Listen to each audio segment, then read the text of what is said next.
Nasleduje rozhovor Rádia pre život.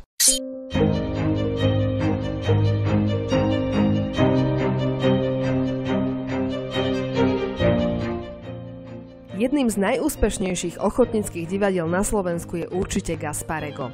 Ak nie najúspešnejšie. Rozprávali sme sa s hercom Ľubomírom Raším a režisérom Jankom Kuráňom. Divadlo Gasparego sa kedysi volalo Divadlo Gašpara Fér Pataky Belopoteckého. Tento názov bol ale veľmi dlhý a vy ste sa, Ľubko, rozhodli v roku 2012, že to skrátite na Gasparego. Ako k tomu došlo? Kto bol tvorca tohto názvu? Hlavný dôvod zmeny nášho názvu bol čisto praktický.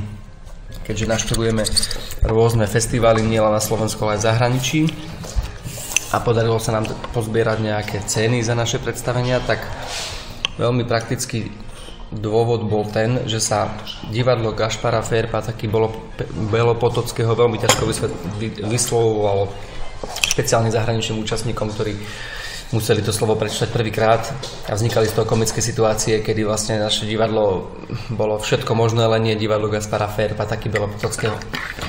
A tak sme teda si uvedomili, že asi by bolo možno dobre to trošku zjednodušiť.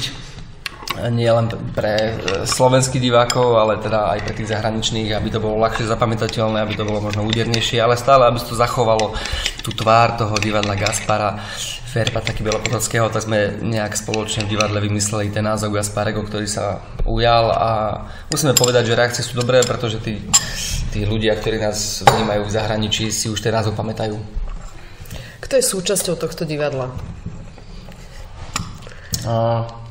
Predstavte nám vašich členov pre tých, ktorí nevedia o vás toho až toľko. Asi by sa patrilo na úvod povedať, ak môžem, že to divadlo už funguje nejakých 12 rokov a za ten čas sa tam od 2002 a za ten čas tam vystredali už nejakí ľudia, ktorí momentálne teraz nie sú aktívni v divadle, ale stále ich považujeme vlastne za súčasť divadla členov. Čiže je to vlastne viacero ľudí, ktorí boli pri zrode v tom 2002 a sú bohužiaľ aj takí ako Silvinka Antolová, ktorá už nie je medzi nami. Števko Ťahún takisto, ktorý už nie je medzi nami, ktorí boli tí zakladajúci členovia, ktorí vlastne mňa konkrétne pritiahli do divadla. Takže mali sme v divadle aj takéto tragické veci, ktoré nás teda ešte aj tak stmelili. No ale súčasne, keď sa dostaneme k súčasnosti, tak momentálne divadlo sa tak ustálilo a už nejaké 3-4 roky fungujeme v takom stabilnom zložení, že máme vlastne dvoch režisérov, Janko Kuráň, Janko Mikuš, dramaturgičku, jeho manželku, Hanzu, Janku. Pracovné meno Hanza. Áno. Mikušovú, alebo Mikuš Hanzelovú. A vlastne sme 4 herci. Mario Kermiet, Stanislav Štovčík, Helena Hajková a Ľubomír Raši. A vlastne v tomto zložení hráme posledné, myslím, že 3-4 hry sme hrali. Externe môžeme povedať ešte opäckým. Áno, no a samozrejme potom sú tam tí členovia, ktorí nie sú aktívni stále, ale voláme ich na nejaké vedľajšie postavy alebo prípadne alternácie. A to je Peter Raši, vlastne môj bratranec v Košiciach, on vlastne je operný spevák v štátnom divadle Košice. A on nám aj teraz alternoval Osamelý západ, keď Majko nemohol, lebo sa im narodilo druhé dieťatko, tak v Rusku vlastne s nami hral Peťo. Potom je tu Peter Danko, ktorý už nie je aj na Liptove, presťahoval sa, ale s nami fungoval vlastne ešte pred 2 rokmi, tam ešte hral predstavenie. Bola tiež choroba, ktorá ho tak trošku zasiahla. Aj, ale tak to je. Takže v podstate sme 4 herci, 2 režiséri a 1 dramaturgička. A scenografku máme profesionálku. Áno. Tiež. To je vlastne novinka od hry Osamelý západ sa nám podarilo vlastne k nám dostať aj profesionálnu scenografku, ktorá robí na novej scéne a robí ako významné predstavenia. Gabriela Pešová. Paschová. Ale číta sa asi Pešová, nie? Nie? Paschová, nie. Z Ružomberka tiež, ona je, ale pôsobí v Bratislave teda už niekoľko rokov. No a ona sa tak obľúbila naše divadlo, že nám sama vlastne akože ponúkla spoluprácu a vlastne chodí s nami všade, nezištne, pomáha nám, všetko nám ona pripravuje a robí. Takže Pán Murlin Murlo, veľký fanúšik nášho divadla úplne. Naše divadlo sa už tak pekne kryštalizuje, že my naozaj 4 herci, čo sme už v poslednej dobe už nemáme nič iné na práci iba hrať, lebo máme profesionálneho technika, Majko Kubík, ktorého treba zdôrazniť, ktorý je s nami vlastne rok a pol, ktorý si dobral na starosti kompletne technickú činnosť. No už ma aj vyhodí z javiska. Už ma nechce ani vidieť. Čo už ma celkom teší. Je to príjemné. A vlastne naši režiséri obaja sú fantastickí, každý je v niečom, má svoje akože silné stránky v nejakom štýle divadla a strieda sa vlastne, robíme hry, jednu režiruje Janko Mikuš, alebo Janko Hanzel Mikuš a druhú Janko Kuraň. Čo vám toto divadlo dalo, čo vám vzalo, Janko? Všetko, no. Toto divadlo, keď som končil školu ako v 2002, nemal som ešte žiadne stále angažmá, len čo som hrával vo Zvolenie a v divadle na Raz Cestí v Bystrici. Tak som sa rozhodol, že pôjdem si asi po svojom, ako kým sa nemám stále angažmá, tak som prišiel tu na Dom Mikuláša, keďže v Ružomberku nebola žiadna ochota. To musím vďaka aj Robovi Solnokimu, ktorému chcem tiež poďakovať, ktorý nám v tých prvých 2-3 rokoch veľmi pomohol, čo bol bývalý šéf Domu kultúry. Tu mi otvorili dvere, dali mi všetko, čo som potreboval a prilepili sa tu ľudia ako Silvinka Antolová ku mne, Peťo Danko a potom ľudia okolo celej ten Žemby. Takže dalo mi to moc, no. Proste dalo mi to, ako Ľubko spomínal, čo už sme taká tá vykryštalizovaná partia, proste to sú proste priatelia. To už nie sú ani svojím spôsobom, že kolegovia, to sú skôr priatelia, či sa navštevujeme niekedy aj ako rodiny, či už máme všetci prakticky deti. Ale to proste takéto vzťahy, čo mi dalo veľa, to sa aj prenáša normálne na javisko. Aj veľa ľudí, kritikov, čo pozerajú chalanov na javisku a vravia, že proste keď to funguje dobre v súkromí, tak takéto vzťahy vynikajúco fungujú na javisku a je to vidno a to ma veľmi teší. To sú veci, ktoré by som nevymenil za nič. No. Čo mi divadlo tu navzalo je dvoch tých ľudí, o ktorých sme spomínali, Silviu a Števa. Ale to asi patrí k životu. To život vám niečo dá, vezme, ale divadlo mi podľa mňa asi tu nevzalo nič, ak nič nedalo. Vždy, keď som sa odsťahoval do Londýna, čo bola pre divadlo dosť kritická chvíľa, lebo som bol 8 rokov preč, ešte ten 1-2 roky som sa snažil dochádzať, ale už to nešlo a inak nebyť Janka Mikuša, ktorý sa toho divadla neujal, tak neviem, či by sme ostali, ale aj to potvrdilo takú silu charakteru súboru, že proste boli natoľko silní, natoľko sa mali radi, natoľko radi spolu robili, že proste to divadlo vydržalo aj toto. Dobre, že sú dva režiséri. Skôr nemyslím si, že divadlo mi niečo vzalo, skôr iba dáva. Divadlo je ako choroba proste, ale v tom dobrom slova zmysle. No, proste. Ak raz ochoriete, tak koniec. No. Čo tu Ľubomír? Smievaš sa po podfús. On sa smeje, keď sa moc rozrečný. No, nemôžem nič povedať, lebo to je režisér, takže má slovo. Tak mne hlavne divadlo by dalo ľudí a proste to sú 6 ľudia na Liptovej alebo vôbec v mojom živote, ktorí sú mi akože najbližší. Proste.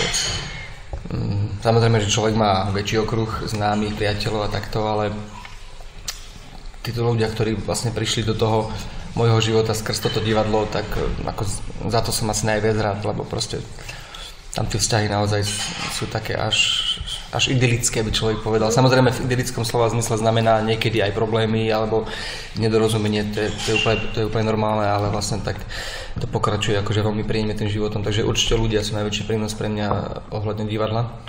No a potom aj ten samotný tvorivý proces, ja som vlastne tak si sadol s tými ľuďmi, že ten tvorivý proces je pre mňa absolútne úžasný, oslobozujúci, príjemný a je to vlastne taká droga, že keď ju nemám pravidelne, tak proste mi niečo chýba, hej.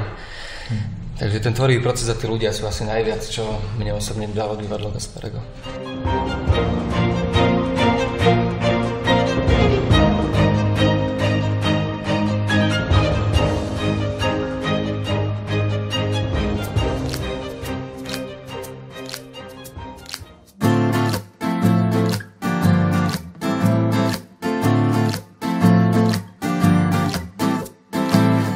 Neviem, či ešte vôbec mám čas. Neviem, či niekam pôjdem až raz. Zhasnú tú moju sviečku a čas mi narobil vrástok zas viac. Stojí, keď nuda búra ti svet. Letí, keď práve lieči ťa smiech. Pozná len jeden dopredu smer. Každý ho má, no v hodinkách nie. Snáď som málo stratil, vrátiť chcem to raz. A mám už málo času a sú časovoda nás. Vyjú, voci a tma straší tam. Z hodín, minúty miznú len kam. Prosím, o krátky reverzný chod. Ak už je môj, tak otoč ho raz. Strašne moc som stratil, vrátiť chcem to raz. A mám už málo času a na všetko treba mať čas. Máme dní len 7 a máme 1 rok a ostatné si dokúpiť vieš. Ráno, strieda, večer, aj tak príde noc. Podstatné je chcieť žiť moc, tak moc, tak moc, tak moc, tak moc.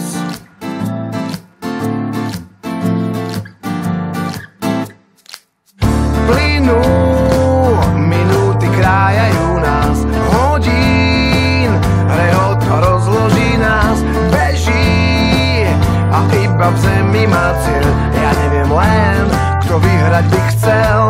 Snáď som málo stratil, vrátiť sem to raz.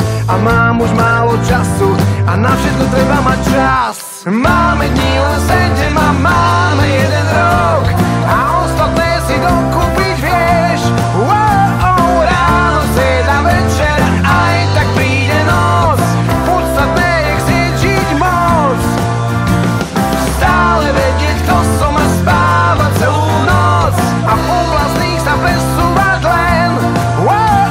Stráviť sa aj bôčik a vláda držať moč. Veď podstatné je, že žiť chcem. To chcem, to chcem, to chcem, to chcem. To chcem.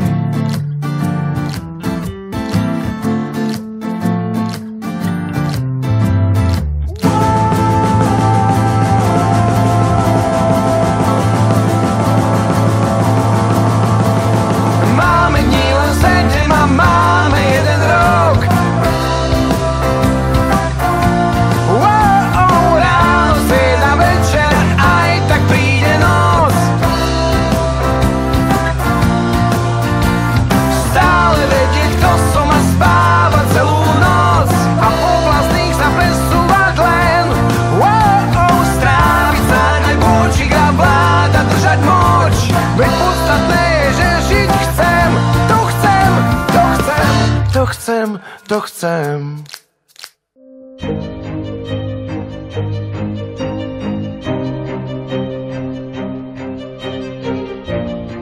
Počúvate Rádio pre život a vy počúvate náš rozhovor s hercom Ľubomírom Rašim a režisérom Jankom Kuráňom z divadla Gasparego. V tejto časti si spomenieme okrem iného aj najväčšie úspechy. Na čo sa najviac Gasparego žánrovo zameriava? Dá sa vôbec definovať ten žáner, akou cestou idete pre toho diváka? Jak môžem, ja prvý asi nemyslím, že nejako žánrovo. To berieme tak od začiatku, tak sme sa tou prvou hrou Žemba snažil, aspoň ja som sa snažil tých hercov urobiť nejakú takú kvázi rýchlo kurz herectva pre niektorých. Tak to bolo skôr také predstavenie, aj s ktorým sme sa aj nakoniec predstavili aj na Žatve a celkom úspešne v 2002. A v týchto posledných rokoch, myslím si, že už od Murlin Murlo 2005-2006 roku sa to divadlo tak profiluje tým smerom, že sa snažíme ponúkať divákom na Slovensku aj vďaka tu na Hanzi Jankovi hry, ktoré na Slovensku buď neboli ešte hrané, alebo na ochotníckej scéne sa nehrávali, alebo úplne hry, ktoré sú úplne preložené akurát teraz do slovenčiny, že proste budeme sa snažiť ponúkať novú drámu. Aj skôr týmto smerom. A teraz Gasparego je taký pojem, že podľa mňa sa to už vyprofilovalo do takej miery, že keď sa povie, že sa ide na Gasparego, tak už asi ľudia vedia, čo sa od nás dá čakať. Že už vedia, že je to určitý taký štýl divadla. Istota kamenného chodníčka tam, že to... Hej, že už to neťahá do kamenného chodníčka a do takýchto, pre mňa sú to trochu úchylnosti už. Ja len doplním, že ako toto iba čo si povedal, že súhlasím s tým, že si myslím, že teda ideme cestou, že hráme väčšinou súčasné texty alebo súčasných autorov stále žijúcich. A hráme ich dobre. To je veľký, že to hrajú dobre. A väčšinou to teda premiéry naozaj, že tie texty sú také ťažké, že keď aj bol fokus ich hrať aj na profesionálnej scéne, tak sa to nepodarilo. Konkrétne Boj Černocha s obsami, vlastne čo vyhralo aj Tvorivý čin roka, tak to bolo predstavenie, keď sme hrali v Národnom divadle, že tí ľudia sami teda boli veľmi prekvapení tým, ako sa dá také ťažké predstavenie zvládnuť. Čo považujete za vaše najväčšie ocenenie, najväčší úspech? Že by to bolo to Čeliabinsko? Ja si myslím, pre mňa osobne je to, že keď hráme doma alebo v blízkom okolí, že máme vypredané sály. Že to proste už osamelý zápas sme tu hrali, ja neviem, asi 9 krát a vždycky bolo vypredané. A s tým, že keby sme ho hrali teraz, že stále sú ľudia, ktorí sa pýtajú, kedy to ešte budeme hrať. Takisto je to s Černochom, že akože tých ocenení tam bolo, o ktorých môže povedať Janko, ale pre mňa osobne sa najviac teším to, že už máme takú príjemnú istotu, že máme tých divákov, ktorí nám už dôverujú a furt máme plno. Gasparego máme. Pre vás je väčšia hodnota alebo vyššie ocenenie zahraničné ocenenie alebo domáce? Čo má pre vás väčšiu hodnotu? Ja by som to bral tak, že úžasné je, keď ľudia to pochopia, vriem sa to pod kožu a majú tú spätnú väzbu od nás, či po režijnej stránke alebo po herecké, že to cez toho diváka ide, že je zasiahnutý a proste odíde po predstavení a chvíľu rozmýšľa. Že chvíľu rozmýšľa, že ako to zasiahlo. To je pre mňa taká satisfakcia. Na rozdiel, ako som to strávil ja 3 roky v profesionálnom divadle ako herec v Trnave, tak väčšia satisfakcia je pre mňa pracovať s týmto súborom, pracovať tu ako v profesionálnom kamennnom divadle. Je tu taká väčšia sloboda. No a môj najväčší zážitok z tohto bol napríklad predstavený v Rusku z Murlo, kde 600 ľudí v sále stálo a začalo tlieskať v Rusku, kde tá hra bola prakticky napísaná. Ľudia tam plakali a ja som nevedel, čo ani si má myslieť a proste tu bolo niečo fantastický zážitok, ako to ľudia zobrali, ako to tí herci tam v tom mieste, kde sa tá hra napísala, ako to tam dali. To je jeden z mojich najemotívnejších zážitkov, čo som mal s týmto súborom. Ono sa to ťažko definuje, čo je lepší úspech, či vyhrať najväčší festival neprofesionálneho divadla na Slovensku alebo získať všetky ceny na najväčšom medzinárodnom festivale. Možno logicky by sa patrilo, alebo teda by si človek myslel, že je teda prestížnejšie zobrať alebo vyhrať ten svetový festival. Ale zase nie je to až tak úplne pravda, lebo na tom svetovom festivale sa vlastne stretnú v podstate tí najlepší z tých jednotlivých krajín, čo je akože veľká vec to vyhrať, ale takisto pre nás tá cesta na tej slovenských prehliadkách, ktorá končí až scenickou žatvou v Martine, je tak náročná prejsť všetky tie kolá a byť vlastne najlepší nie z 8 súborov, ale dajme tomu zo 40 proste. Takže ten proces tých slovenských prehliadok je komplikovanejší a ťažší a potom je už taká čerešnička na torte sa zúčastniť niekde v zahraničí na festivale a teda už úplná bomba a potvrdenie kvality predstavenia je, keď sa podarí aj získať nejaké ceny. Keď hrávate v zahraničí, v akom jazyku hráte? To by ma veľmi zaujímalo. Slovenčina výlučne. Aj teraz v Indii sme sa natrápili s titulkami a ešte pamätáme, keď sme boli z Murlo, titulky, každý po nás chcel, nepoužili sa. V Indii to bolo zbytočné, keď za mnou kojila žena a pred divadlom boli kraji, ale na druhej strane použili sme ich iba raz asi v Rusku. Aj tak nešli tak, ako mali, čo bolo na škodu. Lebo keby sme hrali ruskú hru, tí Rusi by to chápali aj bez titulkov, lebo tú hru poznajú, ale toto bolo trošku na škodu, trošku to ublížilo tomu predstaveniu, že tie... Tam treba asi doplniť to, že keď hráme na týchto medzinárodných festivaloch, tak tam väčšinou tí účastníci na tých festivaloch sú tak sčítaní a idú vlastne na ten festival s tým, že poznajú tie predlohy. Minimálne... Väčšinou áno. No väčšinou samozrejme ale pozrú si podľa programu a skúsi si naštudovať, o čo vlastne ide. Čiže tí diváci naozaj vedia, o čom je tá hra a neriešia, ako dopadne, ale ako tú hru zrežirovali a spravili. Takže sa nám ešte nestalo, že by vyslovene ako nerozumeli.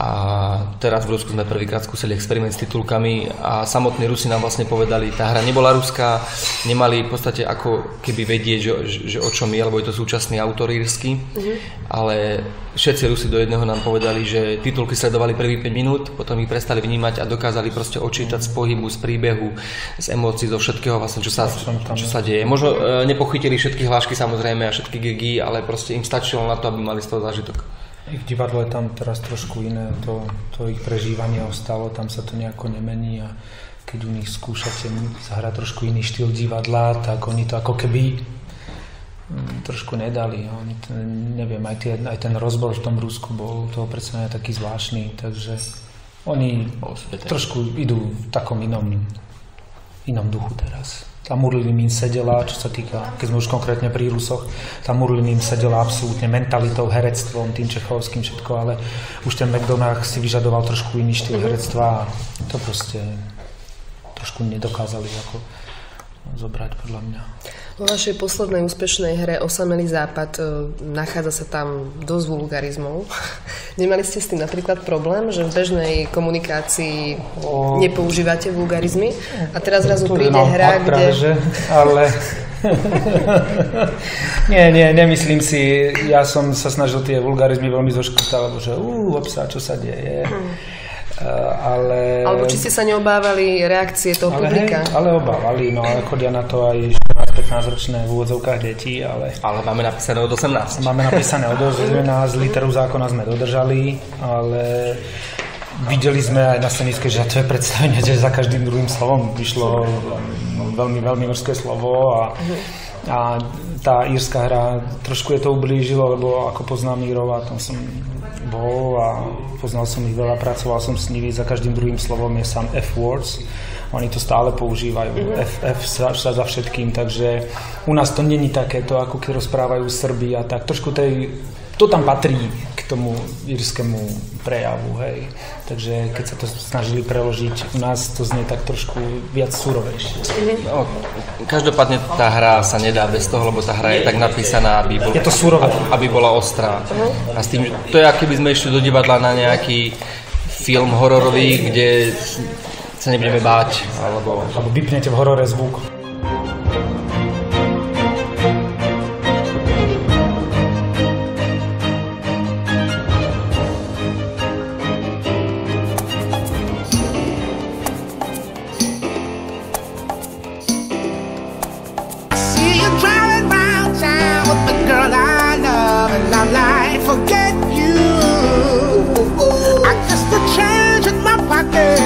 Wasn't enough. I'm like, forget you and forget her too. Said if I was richer, I'd still be richer.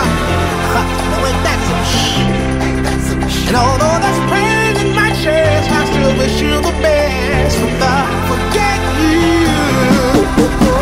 Yeah, I'm sorry, I can't afford a Ferrari, but that don't mean I can't get you there.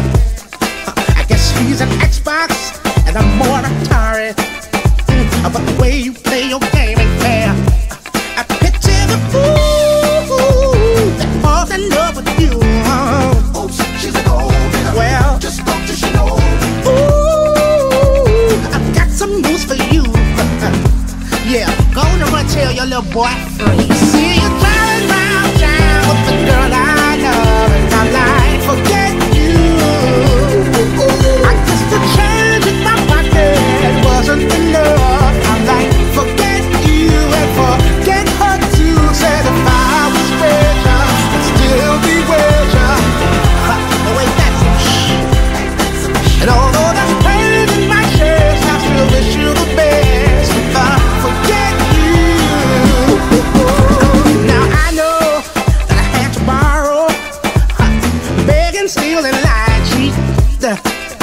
Trying to keep you, trying to please you. Spend a love with you ain't cheap. Now I picture the fool that falls in love with you. Oh, she's a gold digger. Well, just don't you know?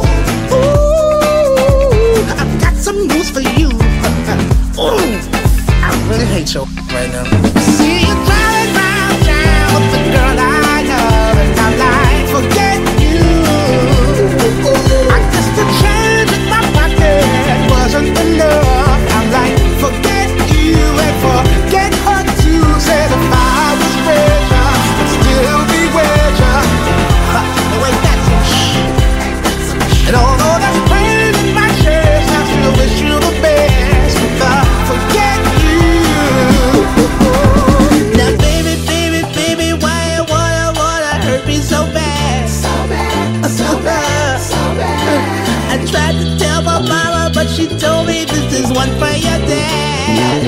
Yes, she did.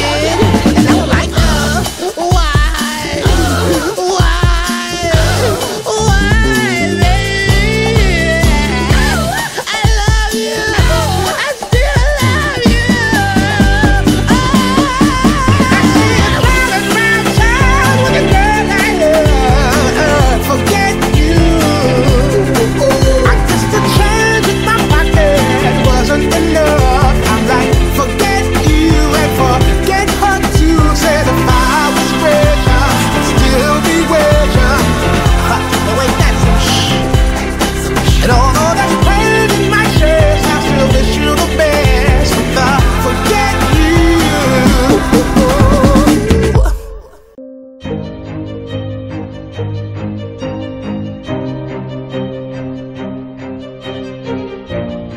Pokračujeme v rozhovore s hercom Ľubomírom Raším a režisérom Jankom Kuráňom a v tomto vstupe sa okrem iného aj dozviete, ako sa môžete možno aj vy stať členom ich divadla Gasparego. Chalani, keď chce nejaký človek sa pridať k vám, lebo chcel by skúsiť byť hercom, aký je postup, čo má preto spraviť? Dobrá otázka. Stále ja vravím, že akože sme dobrá partia, lenže napríklad Helka Hajková už nemôže do nekonečna hrať študentky. Takže nejakým spôsobom treba ten súbor obmladiť a aj z jedného z týchto prozaických dôvodov som túto robotu zobral, lebo tu na, ako v Zuške, tu nás sú proste deti, ktoré, v úvodzovkách deti, tam sú aj baby 20-ročné, ktoré teoreticky by mohli po takej práci aj skúsiť to s nami. Lebo ja si myslím, že aj naše divadlo už je, lebo Hugo sa toho tiež obáva, aby zapadli, alebo oni už majú prakticky dosť štandard, ako externá Ľudmila Klimková herečka, Mário Jokič vyštudoval herectvo, Kermiet vyštudoval herectvo, Pecký Peter je vonom v Košickom divadle, v opere. To sú už ľudia, ktorí si prešli buď mnou, Jankom a tak už takým herectvom, že ja si myslím, že toto je poloprofesionálny súbor. A toto je aj ďalšie smerovanie tohto súboru, čo ja môžem za seba povedať na záver, že proste my sa budeme aj snažiť v budúcnosti tento súbor profesionalizovať, aby sme tu mali stálu scénu. Stále, že proste miesto, kde nás môžu ľudia v Mikuláši nájsť a snažiť sa už vymaniť spod toho Domu kultúry, ktorý nám dal priestor a za ktorý sme vďační, ale už proste si nájsť vlastný priestor, kde ľudia nás nájdú, kde budeme mať nejaký repertoár, na ktorom sa snažíme pracovať a tento rok by sme radi odpálili 2 hry. No. Ten bazén a ešte uvidíme Janko, čo bude robiť. Konečne si zahrám aj ja po 8 rokoch. Tak sa celkom teším. Ja chcem ešte doplniť k tým novým ľuďom, že my samozrejme, ani my by sme tu neboli, keby nás niekto nezavolal. Čiže je veľmi dôležité volať, proste prijímať nových ľudí a stále ísť ďalej a ďalej. Len zase treba nájsť tú správnu mieru medzi tým, že my sme si naozaj už prešli, trvalo nám niekoľko rokov, keď sme sa dostali vlastne do fázy, v akej sme teraz. Na takúto úroveň. A je veľmi ťažké vlastne nájsť toho správneho človeka, ktorý by dokázal vhupnúť do toho, lebo my chceme ísť ďalej a nechceme vlastne sa zase vrátiť k tomu, aby sme sa niečo učili od začiatku, alebo niekoho učili od začiatku, alebo aby sme skúšali, či to pôjde. Čiže určite niekoho medzi nás, už aj teraz vlastne Natálka Fašanková je taká mladá herečka, ktorá teraz začala študovať aj VŠMU, ktorá je taká veľká naša vlastne fanúšička, už teraz aj priateľka.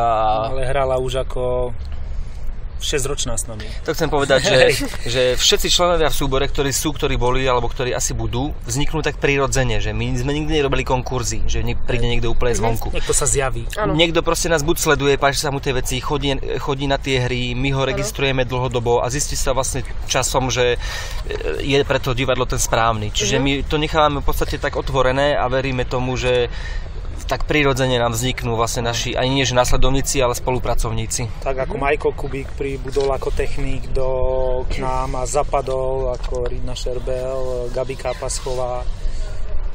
To je proste, máme na to, ja vravím, že na to máme stále také šťastie. No a keď je niekto úplný, že neherec, ale cíti v sebe nejaké tie herecké vlohy, tak dokážete mu dať šancu sa nejak ukázať? Neviem na to, ako odpovedať. Ako Ľubko vravel, my nerobíme konkurs, my nejako vieme, že ten človek na to má. A ja aj tu na čo vidím, čo mám tých dospelých, ktorým som mal možnosť pracovať tento mesiac zatiaľ a viem, že tam sa kryštalizujú 2-3 tváre, ktoré by stáli za hriech v úvodzovkách to s nimi vyskúšať. V nejakej takej epizódnej postave. A možno by to stálo za hriech, a možno z nich by sa niekto vykryštalizoval časom, že áno, že by to zobral. A tak hlavne je to ako vo všetkom inom, ako v kapele, keď funguje kapela, ktorá hráva a je už zabehnutá, tiež keď príde niekto len zvonku, že má gitaru a chcel by sa naučiť hrať, tak automaticky nehrá s kapelou ďalej na ich koncertoch, že proste určite asi si myslím, že neplánujeme teda zobrať akože úplného nováčika, ktorý by sa chcel naučiť hrať divadlo, lebo na to sú cesty, ktoré si herec a režisér a dramaturg musí prejsť, pokiaľ chce v divadle akože fungovať ďalej. To znamená, musí začať niečím, musí si prejsť buď možno zúškou, možno nejakými kurzami, proste absolvovať strašne veľa predstavení, ktoré uvidí ako divák, o ktorých sa bude baviť vlastne s ďalšími divákmi a postupne proste príde k tomu, že určite sa nedá do divadla skočiť tak, že chcel by som hrať divadlo a zrazu nabehne trénovať hru. To sa proste nedá. To je takisto ako hudobník sa musí naučiť najprv hrať noty, alebo aspoň rozumieť nejakému rytmu a potom môže skladať pesničky a potom môže s niekým hrať kapele. To isté je to v divadle, proste nedá sa to preskočiť všetko, to celé úsilie, ktoré... Asi v každej profesii to tak funguje. A herectvo je o to náročnejšie, že hudobník potrebujete nejakú mieru talentu a hudobný nástroj, ale herec nemá žiaden nástroj. Jediný nástroj je on sám, jeho telo, jeho ruky, nohy a na to sa treba naučiť hrať a to je proces. Ako herectvo je svojím spôsobom jednoduchá vec, keď to viete, hej. Ale vážne, tam to chce zaťať zuby a makať a človek robí a niekedy nič nevidí, vieš, to sa nedá zahrať a zrazu príde moment, kde to strelí a zrazu je to tam a to sú také momenty, čo sú úplne nádherné a najkrajšie na celom tom a potom keď uvidíte ten celok, že to proste hrá vážne ako tá kapela, že to má súzvuk, že to má tempo, rytmus, že to má v úvodzovkách gule a to je najkrajšia satisfakcia, čo môže byť. Čo pripravujete teda v blízkej budúcnosti pre svojich fanúšikov? Alebo všeobecne pre fanúšikov divadla? No, pripravujeme 2 hry. Jednu bude režirovať Janko Kuráň, jednu Janko Mikuš. Ešte by sme asi neradi hovorili o konkrétnych tituloch, aj keď ich máme vybraté, lebo obidve sú to vlastne súčasné veci mladých žijúcich autorov, s ktorými ešte vlastne aj my potrebujeme prehodiť vlastne nejaké veci, ako doriešiť a chceme, aby to bolo prekvapenie, ale určite jedno bude veľmi bláznivá komédia. Či môžeme povedať názov? Áno, je to Bazén. Je to Bazén, ale nevieš autora, to si nepamätám. Neviem teraz meno, teraz mi vypadne, ale za chvíľku. Je to proste bláznivá komédia Bazén. Text je fantastický, veľmi sa na to tešíme. A druhá zase bude taká temnejšia dráma, ale o to veľmi aktuálnejšia, ktorá sa dotýka naozaj bytostne problémov, ktoré sa momentálne dejú, a to či už etnických, či už rasových, alebo vierovyznaní. Proste je to naozaj téma, ktorá je veľmi aktuálna. Je to nemecké predstavenie Mučedník. A na to sa veľmi tešíme. Bude to veľká výzva, ale veríme, že keď sa to podarí, tak to môže byť hra, ktorá môže naozaj zasiahnuť veľa ľudí. Tešíme sa všetci na to a Ľubomír, kde sa môžu posluchači a diváci dozvedieť o vás viac? O Gasparegu? Z akých zdrojov? Momentálne máme profil na Facebooku Gasparego, takže všetky informácie sú tam, ale veríme, že o mesiac, 2 max bude už hotová stránka, ktorá v podstate je už v provizornom stave www.gasparego.sk. Zatiaľ sú tam len nejaké malé informácie, ale postupne sa to bude rozrastať a vlastne o nejaký krátky čas by už mala byť úplne funkčná tá stránka, kde sa vlastne bude dať dočítať o nás, aj o histórii, aj o budúcnosti, aj čo pripravujeme, aj všetko.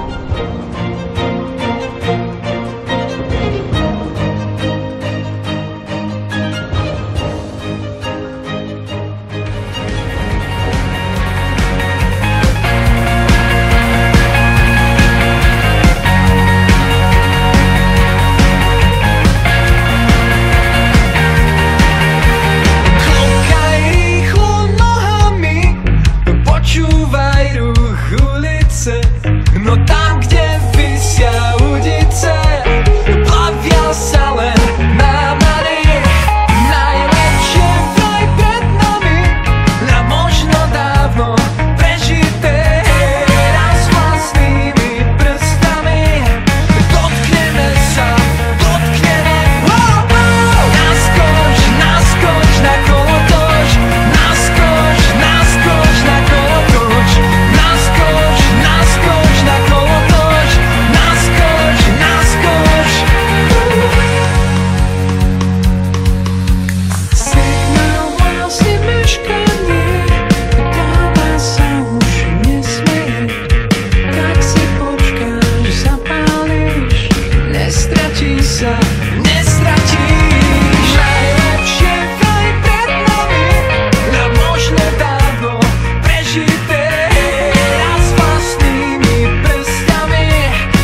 V poslednom vstupe v rozhovore s hercom Ľubomírom Raším z divadla Gasparego sme sa tiež dozvedeli, ako herci bojujú s trémou a iné zaujímavosti. Zostaňte s nami. Čo vy a tréma? Ako ste sa to naučili zvládať? A jedna, alebo nejaká vtipná príhoda z predstavenia? Taká fakt, že vtipná. Tréma. Tréma samozrejme vždycky je. Bez toho proste sa nedá výjsť na javisko pred ľudí, aby človek nepocítil trému, pretože tá tréma je taká spätná brzda, ktorá vlastne človeka trošku kontroluje na to, aby sa sústredila a naozaj to bral vážne, ale za seba môžem povedať, že tá tréma sa výrazne oslabila alebo odstránila, alebo nie je taká, aká bola na začiatku, a to je len tou dlhou cestou a naozaj tie stovky vystúpení pred rôznymi cudzími ľuďmi na rôznych sálach a rôznych miestach, takže keď si človek to všetko za tie roky vlastne vyskúša, prejde, tak už vie, čo očakávať a už tú trému nemá. To je, keď človek skočí do vody z 30 metrov, prvýkrát sa strašne bojí, aj 50 krát, ale už vie, čo očakávať. Takže ja mám trému rád pred predstavením, lebo to je také príjemné vzrušenie v bruchu, že človek má pocit, že ide vyskočiť z kože, potom urobí krok, zrazu je na javisku, na ňo svietia reflektory a už tá tréma zrazu zmizne okamžite. Prvým krokom na javisko tréma zmizne hneď z herca. A druhá otázka bola čo? Vtipná príhoda. No tak tých vtipných bolo viac, ale 99% nich je neprístupných. Nie, to tam samozrejme nepoužiješ. Tak vtipné príhody boli, taká, čo mi utkvela v pamäti, je z našej úplne prvej hry. Asi preto mi utkvela v pamäti, že vtedy tá tréma u mňa ešte fungovala naozaj riadne a veľmi som sa bál, lebo som mal veľkú postavu Kočkariova, čo bol vlastne počas celej hry fungoval, a Silvinka Antolová, nebohá, ktorá už s nami není, tak ona tam hrala hlavnú postavu a spravila taký fígel nášmu hercovi Peckému, že začala v dialogu jej a nášho kolegu herca rozprávať aj jeho repliky. To znamená, povedala otázku, ale hneď si na ňu odpovedala, akože to napadlo ju, ale malo to byť hovoriť on. A on, Pecký, keďže už bol trošku skúsenejší ako my v tom čase, sa nezlakol toho, zobral tú hru od nej a potom v priebehu dobrej pol hodiny sa diali také veci, že ľudia si robili na javisku schválne zle, že zle v takej miere, aby to neovplyvnilo predstavenie, ale aby proste trošku podkopli tú stoličku tomu kolegovi. Hovorili sa jemne iné texty, preskakovali sa nejaké pasáže, aby ten spoluherec bol vlastne zaskočený. A konkrétne mne sa stala tiež scéna, v jednej scéne som mal s Helenou Hajkovou, mal som scénu, že ona chvíľku odišla z javiska, mala tam byť asi 5 sekúnd a vrátiť sa s perom, prísť ku mne a zase pokračoval dialog. No a to bolo v rámci tejto polhodiny, kde sme si zo seba robili srandu, tak Helka odišla za stage. A v momente, ako sa postavila za stage, mi bolo jasné, že ide urobiť niečo zlé, lebo ona odtiaľ nevyšla asi 2 minúty. Proste ona ma tam nechala na javisku stáť 2 minúty s tým, že sa smiala, že čo budem robiť. No a samozrejme nemohol tam byť trapas, nemohol som sa pozerať do zákulisia. Tak som proste začal viesť nejaký čudný monológ, začal som tam proste vytvárať nejaké veci, už si nepamätám, čo to bolo, ale proste nejak to prešlo. A keď sa vrátila, tak som jej to zase vrátil s tým, že som jej nadhodil zase úplne iný text ako mala. A málokrát sa stanú veci na javisku, ktoré divák si môže všimnúť. Alebo sa spraví taká schválnosť, že aby to až divák všimol. Väčšinou tieto vtípky sú interné medzi tými hercami, ktorí hrajú, aby to samozrejme vždycky nepoškodilo samotné predstavenie alebo líniu toho predstavenia, ako má ísť.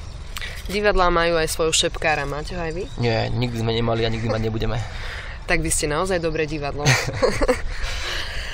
Ty, Ľubomír, máš aj svoju kapelu, volá sa Susedovie kúry. Tak nám ešte prezrať, čo nové v kapele, čo práve pripravujete. No, naša kapela Susedovie kúry momentálne pripravujeme asi to, že ideme konečne nahrať nejaké nové veci, lebo už niekoľko rokov sľubujeme, že dáme von aj veci, ktoré majú možnosť počuť ľudia iba na festivaloch. Teraz najnovšie na Kongemfeste sme odpremierovali niekoľko vecí, takže teraz v auguste, v októbri teraz ideme nahrať nové veci, ktoré dáme potom von, takže z toho sa tešíme. No a to je asi tak. To sú asi také najväčšie novinky. A aké bolo leto pre Susedovie kúry? Ako ho hodnotíš? To bolo super, vzhľadom k tomu, že sme mali niekoľko príjemných hraní. To najlepšie pre nás bol samozrejme Kongenfest, ktorý bol úplne fantastický. Veľmi dobrá odozva tam bola na nás, prišlo na nás veľa ľudí a boli sme veľmi prekvapení, že tí ľudia poznali tie texty, ktoré sme my spievali a že to bolo také naozaj milé. My sme kapela, čo nehráva až tak veľa, aj toto leto vlastne sme odmietli niekoľko vecí, nie z dôvodu, že by sme nechceli, ale z toho dôvodu, že my si vyberáme, kde chceme hrať, aby to bolo príjemné aj pre nás. Takže rôzne jarmoky, ktoré sme dostali možnosť hrať, sme zdvorilo odmietli a takisto Teplákový bál v Bratislave už 3. rok vlastne nám núkajú, ale my sme kapela, ktorá vlastne hrá málo a len tam, kde to máme radi.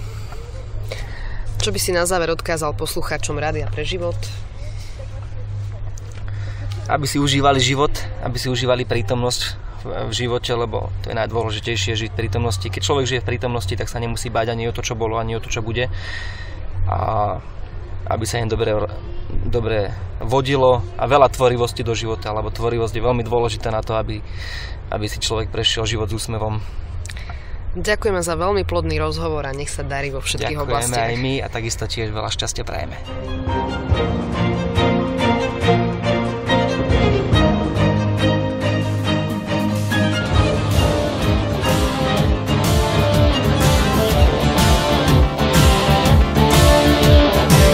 Vyšli sme z módy ako staré džíny, náš plagát nikto nehľadá.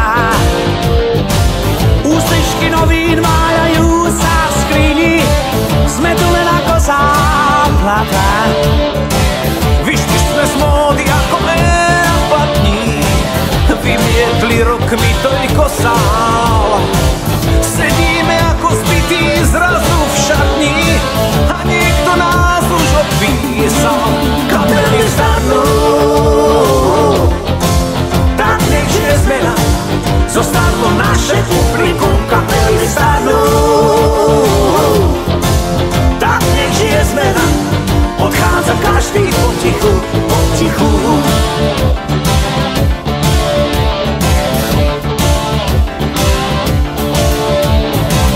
Už nie sme pekní, šťastní chlapci slávy, neletia na nás dievčatá. A menej ľudí úctivo nás zdraví, sme tu len ako záplata.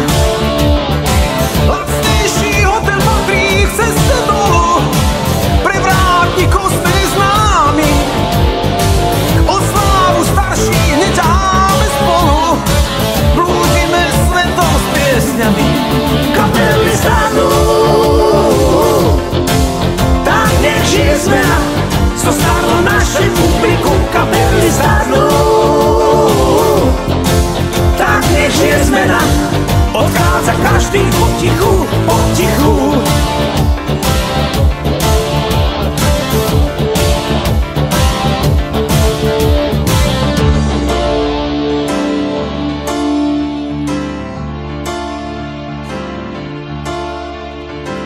Zo spolužiačok sú už dávno mami, čo vláčia tašky s nákupom. Žijú svoj život trocha pobabraný, každý už na ne zabudol. Mávali vlasy krásne rozpustené, patrili nám a kamošom. Aj túto pieseň máme už len pre ne, možno sú s nami v najhoršom. Kapely starnú,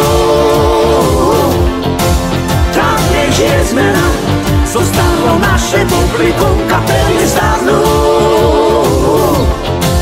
tak nech je zmena, odchádza každý potichu. Kapely starnú,